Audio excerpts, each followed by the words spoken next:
Por que a gente frisou no nosso debate inicial, que a gente entende como positivo, a educação em tempo integral? Nós temos 29 escolas em tempo integral do ensino fundamental. Esse ano iniciamos 3 escolas do ensino médio: Londrina, Cascavel e Cantagalo, no núcleo de Laranjeiras. No entendimento já de fazer um piloto que apontava, então, todas as conversas com os núcleos de educação apontavam a necessidade de começarmos um piloto da educação em tempo integral para o ensino médio, considerando o que está previsto no Plano Nacional de Educação e no Plano Estadual de Educação. Nós temos metas ousadas. No Paraná, foi desenhado pela Assembleia que participou, que desenhou o Plano Estadual de Educação, 60% das nossas escolas num período de 10 anos em tempo integral. Então, a gente tem que começar a ter um olhar diferenciado para isso. Eu concordo em gênero, número e grau, com tanto a professora Mônica quanto o Matheus disseram que só funciona se for com disciplinas que não sejam mais do mesmo, que não sejam um aumento do que já acontece no período regular, que só funciona se tiverem outras opções, e a gente, dentro dos pilotos que tem desenvolvido, tem olhado exatamente para isso. Então, para a necessidade de ter um movimento diferenciado no que diz respeito à educação em tempo integral para o ensino médio. Observamos também que dentro desse processo a gente tem alguns diferenciais no Paraná, quando a gente fala do tempo integral, porque a gente tem também 18 colégios agrícolas, um colégio florestal, que é a educação profissional, então ensino médio integrado, a educação profissional em tempo integral, que funcionam muito bem. E a base desses colégios, ela tem disciplinas, ela tem toda uma construção que foi feita de acordo com a realidade de cada localidade. Então, acho que é perfeitamente possível que a gente possa fazer essa construção. Quando a gente fala dos itinerários, então aqui no Paraná a discussão começou, a gente vai ter agora na quinta-feira a discussão, convidando então alunos, professores, agentes educacionais, pais e representantes de toda a comunidade escolar, muito no objetivo desse entendimento, né? Quando o Matheus diz, do jeito que está não dá para ficar, mas precisa de uma mudança, mas não qualquer mudança, a gente quer ouvir a contribuição, né? O que é que tem um processo para a juventude? A gente tem trabalhado nisso já há algum tempo na secretaria, tem 2 professoras que trabalham conosco lá, que inclusive fizeram mestrado e doutorado na temática das juventudes, e têm apontado que a gente precisa sim ter um olhar diferenciado. No Paraná, 33% dos jovens entre 14 e 17 anos estão fora da escola. Então, é um número significativo. Desde o ano passado, quando a gente assumiu a superintendência, a secretária Ana assumiu a Secretaria de Estado da Educação, a gente tem falado do olhar específico para o ensino médio. Em outubro do ano passado, fizemos um evento em Faxinal do Céu, que a temática do evento era a escola que temos e a escola que queremos. Já no intuito de ouvir o que o jovem quer, o que o jovem espera dessa escola, né? Como é que a gente pode, inclusive teve um rap que foi gravado, que acabou indo para a página do MEC o ano passado, porque tinha todo um contexto onde ele apontava que ele queria a possibilidade de começar o ano e terminar o ano com o mesmo professor, que não precisasse ficar passando por uma série de substituições que a gente sabe que acontece com uma frequência muito maior do que a gente gostaria nas escolas, que ele gostaria de ter um espaço onde ele pudesse efetivamente ser ouvido, né? Então, ele diz, tem o Grêmio tem assento no conselho, o Grêmio participa de algumas decisões, mas a gente nunca é ouvido de fato. A educação profissional, do jeito que é feita aqui, é válida, gente, muito válida. Funciona da maneira como é feita, da maneira como está sendo proposta no itinerário hoje, no Paraná, não vai mudar. A gente não vai delegar para a iniciativa privada, né? A gente já tem um número significativo, a gente está presente em um número significativo de cidades do Estado. A gente tem os institutos federais, que também têm o mesmo sistema, que também trabalham com a educação integrada. Quando a gente fala do processo da educação integral, hoje, a gente tem a possibilidade de ter até 30 escolas. Então, a gente vai ver qual é a escola que tem infraestrutura, qual é a escola que já tem o consenso da comunidade de que é importante para que esse jovem possa estar ali.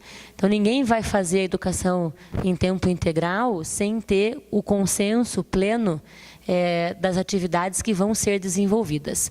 No último ano, o governo federal já tinha cortado o repasse, 2015 e 2016, do Mais Educação. E a gente continuou fazendo a oferta para propiciar as atividades de contraturno com recurso do Estado. Enquanto todo o Brasil seguiu a linha do MEC no Mais Educação de fazer a oferta com monitores, a gente sempre fez com professores. Então, eu acho que tem todo um processo histórico que a Secretaria vem desenvolvendo e a gente vai manter assim. Então, tem as normativas, mas a gente vai continuar respeitando as especificidades do Paraná, as coisas com as quais a gente acredita e tem comprometimento. A gente tem que olhar para o Plano Estadual de Educação, que foi constituído num amplo debate, então tivemos diversos seminários que a gente realizou, foi por município, depois foi por região, teve um grande aqui em Curitiba, então foi todo um processo de construção coletiva que a gente fez um processo de desenvolvimento e é exatamente assim que a gente entende que precisa ser feita a discussão quando a gente fala da medida provisória. Então, chamamos ao debate, infelizmente, a gente não tem tido o espaço, enquanto Secretaria de Estado, que a gente entende que seria possível, então eles ocuparam, a ocupação das escolas foi feita enquanto protesto contra a medida provisória, mas a gente gostaria do espaço para discutir enquanto Secretaria de Estado da Educação, oportunidade de ouvir. Nós temos uma parcela que está ocupada e temos uma outra parcela bem significativa que tem o entendimento de que dá sim para discutir, mas que a gente possa retomar as atividades que a gente faz regularmente dentro das nossas escolas. Estive agora há pouco em São José dos Pinhais, numa escola de ensino fundamental, ela não oferta ensino médio, só ensino fundamental. Está ocupada, tem adultos lá dentro e tem crianças, é uma escola de ensino fundamental. Então, tem crianças de 12, 13 anos com adultos num processo de uma discussão que, naquele espaço específico, não tem esse entendimento. Então, o nosso pedido é que a gente está disposto ao diálogo, a gente quer conversar esse processo, ninguém vai aceitar ou empurrar goela abaixo de nenhuma escola, de nenhum estudante. Eu discordo da professora Mônica quando ela diz que o itinerário, da maneira como está, não vai propiciar o estudante que ele escolha, que é uma escolha da rede estadual. Então, a gente já também fomos surpreendidos com o formato da medida provisória. A gente foi até Brasília na quinta-feira, no dia 22, no entendimento de que seria mais um debate do projeto de lei e que teríamos espaço para isso, mas já estamos fazendo todos os estudos de como poderemos, nas cidades maiores e nas cidades menores, ofertar as opções de itinerário. Nós temos muitas escolas, 90 municípios do Paraná só tem uma escola que oferta ensino médio. Então, a gente tem que ter um olhar bem claro e bem diferenciado para isso, no entendimento de que, se é para ter uma mudança, a mudança tem que ser efetiva e tem que atender a todos. Então, acho que isso é bem importante de deixar que a Secretaria, em momento algum, considerou que a gente vai excluir do processo, ele vai ter as 1.200 horas da Base Nacional Comum e depois vai ter uma única opção naquela cidade, por exemplo, Nova América da Colina, que só tem uma escola e ele vai ser obrigado a seguir aquele itinerário formativo. Então, estamos sempre dispostos, abertos, as portas da Secretaria para quem tiver o entendimento de que quer entender qual é a posição. Então, a gente faz parte de um sistema nacional de educação. A secretária Ana faz parte do CONSED, esteve em todos os movimentos. Acho que é muito importante ressaltar, na quinta-feira, dia 22, eu representei a secretária Ana na reunião do CONSED e os secretários não aplaudiram a maneira como foi feita. Está todo mundo muito preocupado. Tem o secretário Idilvan, que é o atual secretário da Educação do Ceará, ele foi o presidente do FNDE, então ele sabe bem todos os trâmites, tudo o que aconteceu no Ministério da Educação, e os secretários estão, sim, todos muito preocupados. Tem sido feito um debate muito pontual em relação a algumas questões, porque cada estado tem uma característica, uma especificidade. Quando a gente fala do notório saber voltado para a educação profissional, nós tivemos aqui, inclusive, a constituição de diversos grupos, tanto na Universidade Federal quanto na Tecnológica, para certificar os concursos da educação profissional. Então, o Paraná tem uma condição bem distinta em algumas questões da medida provisória, e o posicionamento vai ser sempre de respeito ao estudante, do ensino médio, ao professor, às instituições escolares que compõem o nosso sistema de ensino. Obrigada.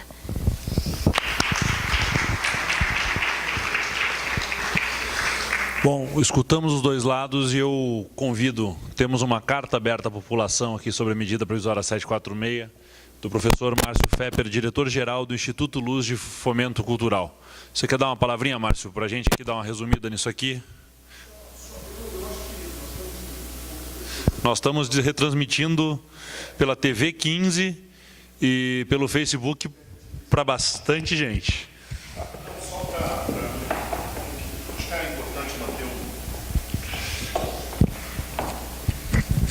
Eu não vou chover no molhado aqui. A professora Mônica fez uma excelente exposição. A exposição sua, professora Fabiana, é excepcional. Mas é uma missão ingrata, certo? Infelizmente, não é essa posição que nós temos visto da Secretaria Estadual de Educação. Felizmente, parece que já existe um consentimento com relação a esse projeto, né, a essa medida provisória. E a secretária de Educação, inclusive, se demonstrou muito já pronta a receber esses projetos e instituir esses programas. Eu não vou aqui, então, para não tomar o tempo aqui repetindo algumas palavras da professora Mônica, mas eu queria enfatizar e queria que a professora pudesse dizer, porque ontem eu esperei, antes de me pronunciar publicamente e conversar com as pessoas que nós somos envolvidos, nós quisemos esperar para tirar esse momento de paixão do Brasil, né, esse momento de guerra, quase uma jihad política, e esperamos pelas palavras do ministro da Educação, Mendonça Filho. Ele não disse nada, ele não sabe o que ele está fazendo lá, isso está muito claro. Né? Ele não tem absolutamente nenhum conhecimento técnico sobre o que é educação, sobre o que é o ensino. E vendo aqui essa equipe que nós temos à frente aqui, que dirigiu a Secretaria de Educação e que eu sempre respeitei e nunca deixei de fazer as críticas quando era necessário, eu me lembro que houve uma passagem do modelo do Lerner de educação que tinha uma proposta de enfatizar português e matemática, criando o subterfúgio lá, Maurício, das PECs. Lembra? Projeto Especial de Complementação de Aprendizagem. É um nome que, na verdade, encobria o reforço da matemática e do português. E eu nunca vi tanta criança sair analfabeta da educação.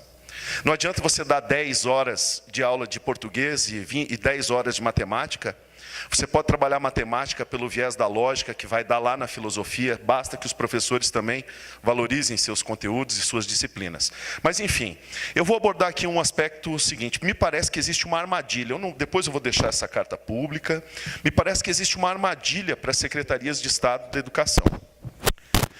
O governo federal, primeiro, vejamos, o fundo, me corrijam se eu estiver errado, o Fundeb, ele é estipulado por aluno. As escolas são convidadas, ao invés de trabalhar com 3 turnos, trabalhar pelo menos com 2, quando não com 1, para cumprir a carga horária integral.